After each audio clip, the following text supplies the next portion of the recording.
اب اللہ فرماتے ہیں کہ اطیعوا اللہ و اطیعوا الرسول، فرما بردار بن جاؤ، اللہ کے فرما بردار بن جاؤ، رسول کے فرما بردار بن جاؤ۔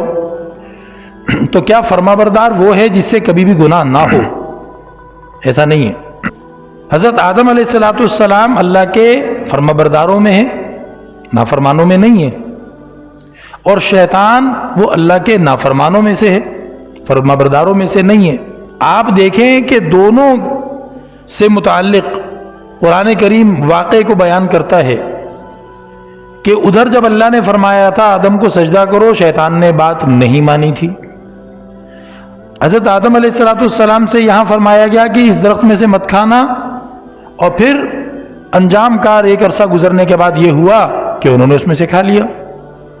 اب بظاہر اس نے بھی بات نہیں مانی، اور حضرت آدم علیہ السلام کے ایک واقعے میں بھی ایسا ہی نظر آ رہا ہے کہ جی بات نہیں مانی۔ فرق کہاں ہے؟ فرق یہاں ہے کہ نافرمان اصل اللہ کے کاغذوں میں کون ہوتا ہے۔ شیطان کے بارے میں جب اللہ نے بتایا نا کہ اس نے سجدہ نہیں کیا، تو اللہ نے یہ نہیں فرمایا کہ وہ بھول گیا تھا، اس سے غفلت ہو گئی تھی، بے توجہی بے دہانی میں اس نے غلط کام کر لیا تھا، کیونکہ ایسا تھا یا نہیں، اس نے کوئی غفلت، بھول، بے توجہی، بے دہانی کی وجہ سے گناہ نہیں کیا تھا۔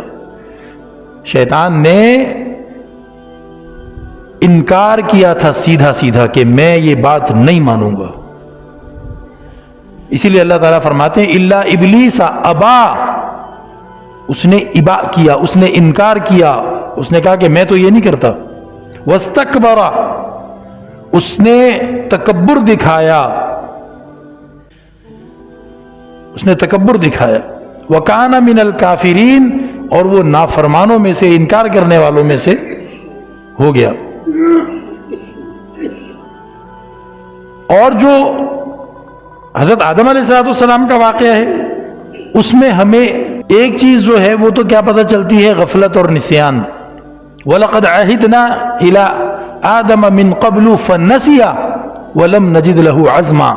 اللہ تعالیٰ فرماتے ہیں کہ ہم نے آدم سے پہلے ایک وعدہ لیا تھا، من قبل، پہلے ایک وعدہ لیا تھا، پھر وقت گزرا بیچ میں، فنسیہ، تو وہ اس وعدے کو بھول گئے اور اس وعدے کو یاد نہیں رکھ سکے، اور ان سے وہ غلطی ہوئی۔